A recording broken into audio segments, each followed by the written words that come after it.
सांगा युवराजनी. नाही, आम्हाला काही सांगायचं नाही. युवराजनी राणू अक्कांच्या पुढ्यात रडताना पाहिलं आम्ही तुम्हाला, आणि तेव्हापासून तुम्ही अखंड रडता. डोळ्यांना आसवांच्या धारा लागल्या. तरी केवढा अट्टाहास चालला हे लपवण्याचा. बाकी लपवालपवी करण्यात तुम्ही जरा कमीच. तुम्हाला जमत नाही आणि जमणारही नाही. काय झालंय? अग्नी समजताना आम्हाला? मग खात्री बाळगा, आमच्या ज्वाळा खाली जाणार नाही. सांगा आणि मोकळ्या व्हा.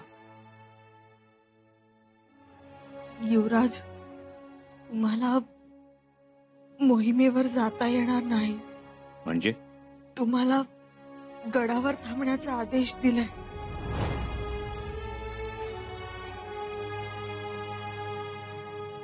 आम्ही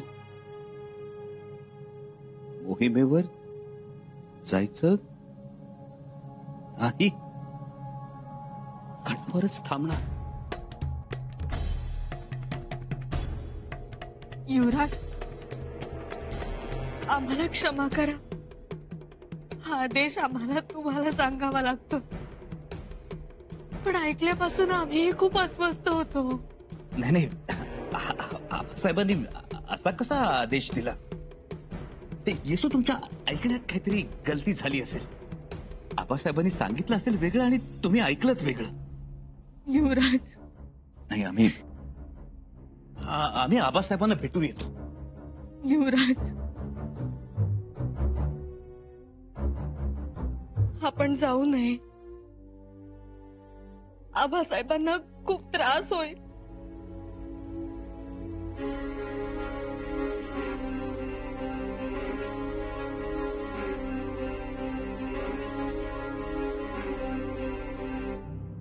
तुम्ही म्यान देऊन संयम दिलात.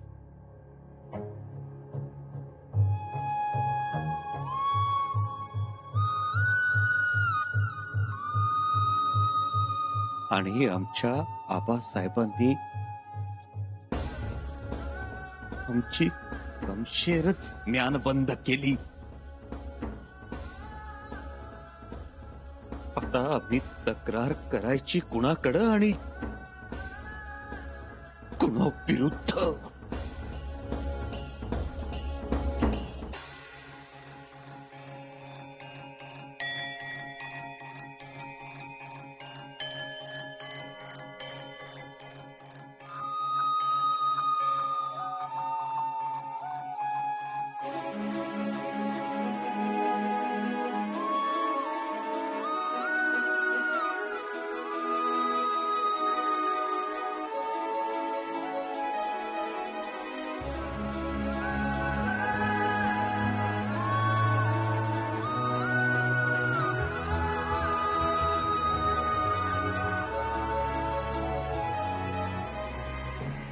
सई राणी साहेब,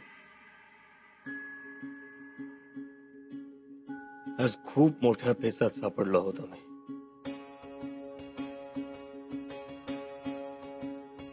शंभूराजे आम्हाला किती समजून घेतील किती नाही आम्हाला ठाऊक नाही, पण सई तुम्ही आम्हाला समजून घ्याल, आम्हाला खात्री यायची. सई, तुम्ही म्हणाला होतात ना, तो शब्द आणि शब्द आम्हाला आठवतोय. आम्ही काहीही विसरलो नाही. तुम्ही म्हणाला होतात ना, तुम्ही लढताना तुमच्या अंगावर आलेला एखादा घाव त्या बाळमुठीनं रोखला ना, तर त्यासारखा आनंद तो कोणता? सई, आपला शंभू अगदी तसाच झालाय. आमच्यावर खूप प्रेम करतात. आमचा एकही शब्द खाली पडून देत नाही. आमच्या सुखासाठी एवढा आटापिटा करतात जीवाचा. आता देखील बघा ना, रणांगणात त्यांच्या आबासाहेबांनी त्यांची तळपती तलवार बघावी म्हणून केवढे कष्ट घेतले. आपल्या प्रत्येका मावळ्याला एक नवीन तलवार हाती दिली, आणि ह्या सगळ्या नवीन तलवारी शंभूराजाच्या कौशल्यातून जन्मलेल्या. आणि आम्ही आम्ही शंभूराजेंच्याच हातातली तलवार काढून घेतली.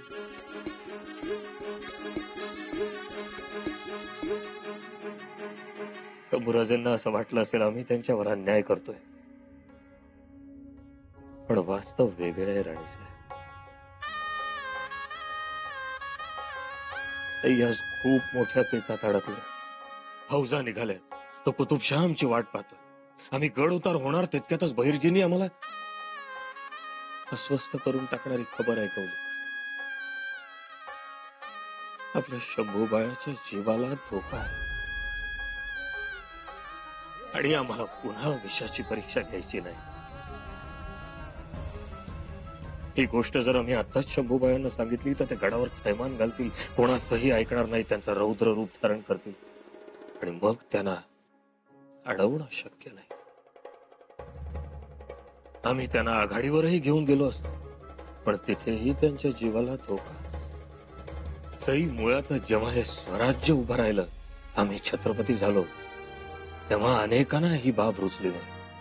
आम्हाला खूप विरोध झाला, पण आम्ही तेव्हा बदलो नाही. म्हणून आता हे सगळे शंभूराजांवर घाला घालणार, आम्हाला कुठून तरी शक्तीहीन करण्याचे प्रयत्न सुरूच ठेवणार. समजा उद्या शंभूराजांच्या जीवाला काही अपाय झाला तर आमचं काय? आपलं हे स्वराज्य सांभाळण्याची धमक दुसऱ्या कोणाच्यात आहे? नाही.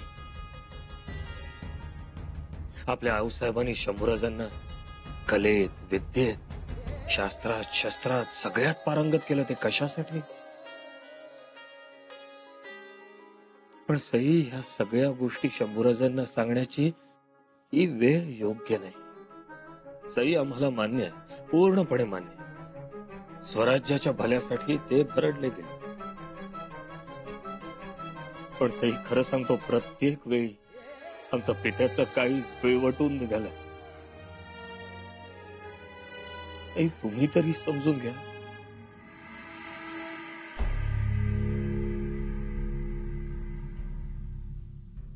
मामासाहेब, हे सर्व नकाशे दक्षिण मोहिमेसाठी आम्ही खास बनवून घेतले होते.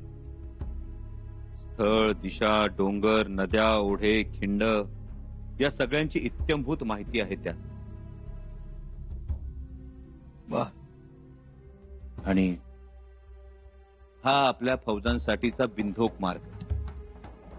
या मार्गाने फौज गेली तर अडचण येणार नाही. आमच्या अंदाजानुसार पहिली लढाई होईल ती कोप्पळच्या किल्ल्याच्या आसपास. हुसेन खान मियाना इथंच आपल्या फौजांची वाट बघत थांबणार.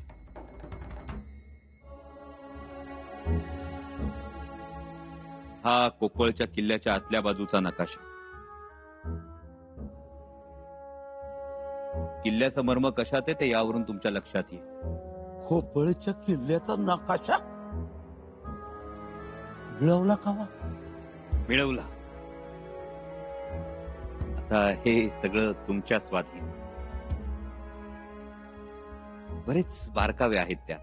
अय्यो राज, केवढी जंगी तयारी केली हो तुम्ही. ही तयारी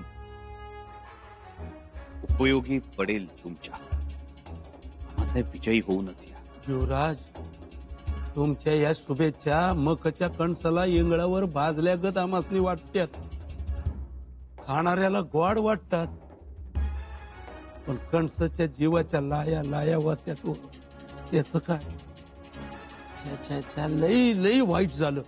तसं बिलकुल समजू नका. आबासाहेबांनी निर्णय घेतला म्हणजे विचारपूर्वकच घेतला असणार, त्यात शंका नको. आपण युवराज, तुम्ही काय कमी मेहनत घेतली का? केवढी धावपळ केली, केवढ्या खस्ता खाल्ल्यात. खस्ता कोण खात नाही मामासाहेब. स्वराज्यातला प्रत्येक माणूस खस्ता खातो. तुम्ही नाही खाल्ल्या? आबासाहेब तर आजही खस्ता खातातच. ते समज खरं, पर आणि आम्ही आहोतच की मामासाहेब. गडावर विजयी फौजांनी उडालेले धुळीचे लोट आम्ही रायगडाच्या बुरुजावर उभं राहून पाहू. लय मोठं मन आहे तुमचं युवराज. मामासाहेब, आम्ही स्वतःला फक्त मावळा समजतो. आणि आमचं एक तत्व आहे, आबासाहेबांच्या समोर बोलायचं नाही. ते जे म्हणतील, जसं म्हणतील, मान्य करायचं मनापासून. पित्याच्या पावलावर पाऊल टाकायचं. त्यांनी त्यांच्या पित्याचा शब्द कधी खाली पडू दिला नाही. मग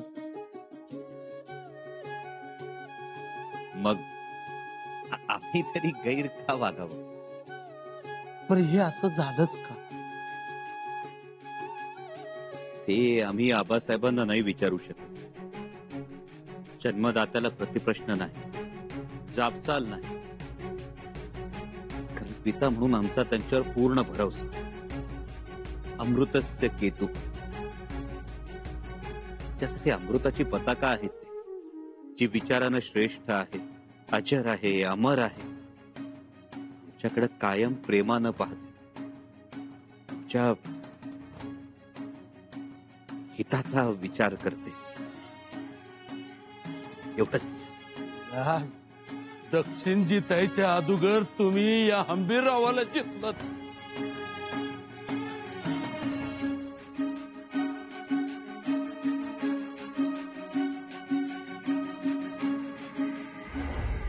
आई भवानी, ज्यांनी तुझा जळता पोत श्रद्धेनं नाचवला, त्यांच्याच माग तू निखारा लावलास.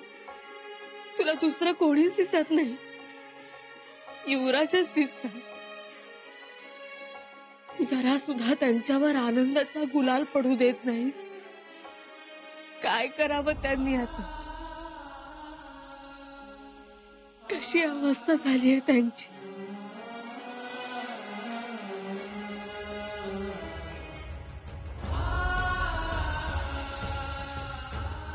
हे कुंकुमार्चन आम्ही रोज करतो. आई भवानी, आमचं काय चुकलं ग? काय कमी पडलं?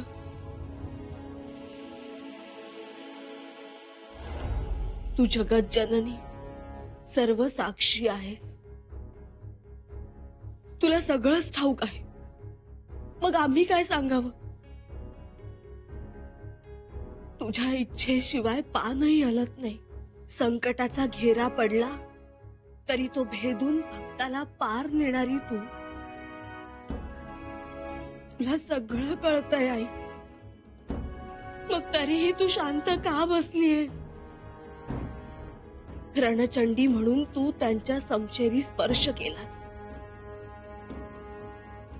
मग त्या समशेरीस कटकारस्थानांच्या म्यानात जखडून का ठेवलंयस? युवराज वरवर शांत दिसत असले तरी मनात वादळ आहे ग त्यांच्या. महाराजांनी अचानक घेतलेला निर्णय युवराजांनी स्वीकारला, पण तो त्यांना पटणारा नाही. आई, युवराज कसे आहेत ते तुला चांगलंच ठाऊक आहे. तरीही असं का? कशासाठी? बोल ना गाई, सांग ना आम्हाला. सूनबाई,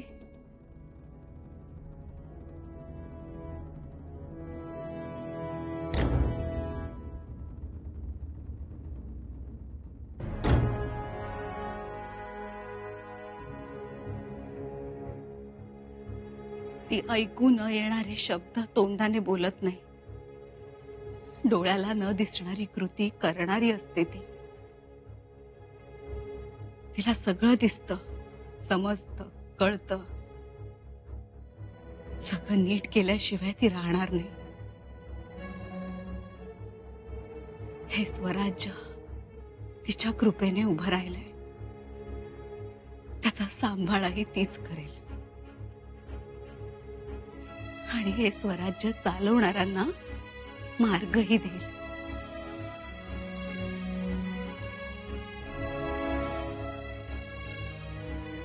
भरोसा ठेवा तिच्यावर. पाठराखीण आहे ती आपली. सगळं ठीक होईल. उचल बांगडी झाली हो पंत. कुणाची? तुम्ही रायगडावर राहता की रायगडाच्या बाहेर राहता हो? पण नीट सांगितलं तर कळेल ना कुणाची उचल बांगडी. तुमच्या युवराजांची उचलबांगडी झाली, तेही मोहिमेतून. पण ते तर जाणार होते, मोहिमेचं नेतृत्व करणार होते. नेतृत्व महाराजांनी नीट घडी घालून ठेवलं फडताळात. काहीतरीच काय बोलताय. तुमच्या शपथ. पण आपण महाराजांना सांगितलं होतं ना घेऊन जा म्हणून. इकडची काही काळजी करू नका, इकडं सगळं ठीकठाक होईल म्हणून. सांगितलं होतं तर मग असं का केलं. हेच तर आश्चर्य आहे. एवढं नेतृत्व देऊन नाचवल्यानंतर हत्यारे केली, घोड्यांना नाल बसवली, घोड्याची लीद कशी काढायची, त्यापासून रोग कसा पसरतो हे सांगितल्यानंतर, फौजेसाठी वीर रसात गाणं लिहिल्यानंतर, जय जय जय जय जय जयकार छत्रपतींचा जय जयकार. अहो, काय केलं नाही त्यांनी. आम्हाला वाटलं होतं त्यांचं जाणं अगदी पक्क असणार, पण ते कच्च निघालं. हो ढेकूळ म्हणा ढेकूळ.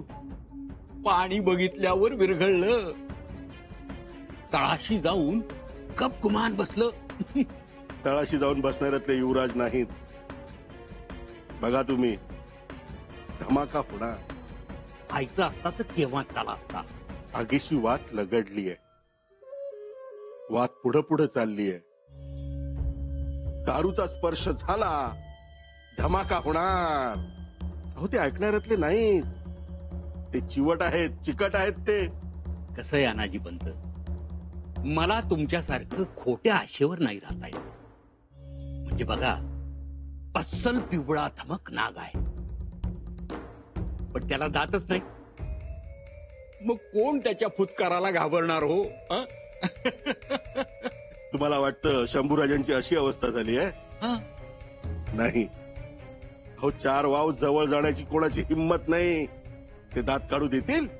जरा थांबा, ऐकू येणार तुम्हाला शंभूराजांचा धमाका.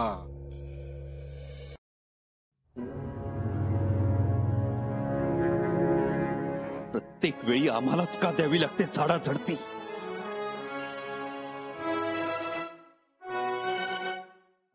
आग्र्याची कैद, मथुरेचा वनवास, चारित्र्यावर लांछन आणि आता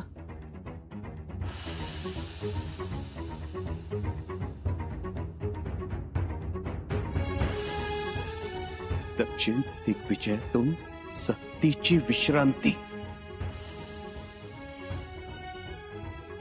का उपेक्षांचा वडवा आमच्याच भोवती थैमान घालतो.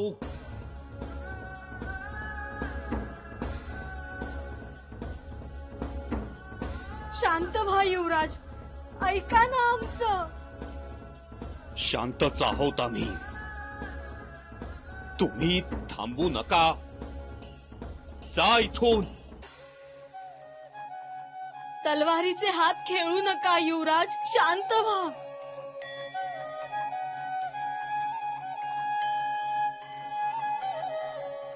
खरंच का फिरवतोय आम्ही तलवार. आमची पात्रता नसताना आम्ही तलवार हातात धरली. तलवार हातात धरली हा गुन्हा झाला आमच्या हातून. गुन्हा.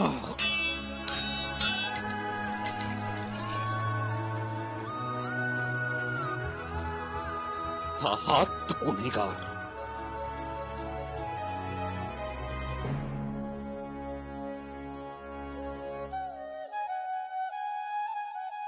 गुन्हा हाताचा तर शिक्षा हातालाच.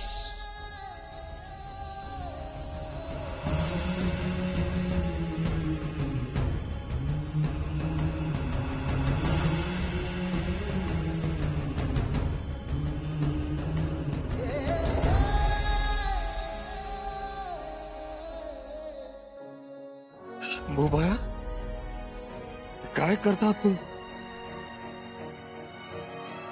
शंभूराजे म्हणून नाही, युवराज म्हणून नाही, एक मावळा म्हणून तरी आम्हाला मोहिमेवर घेऊन चला ना आबा.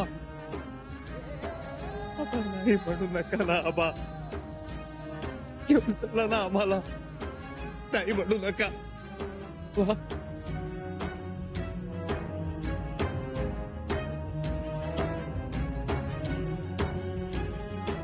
आप्पा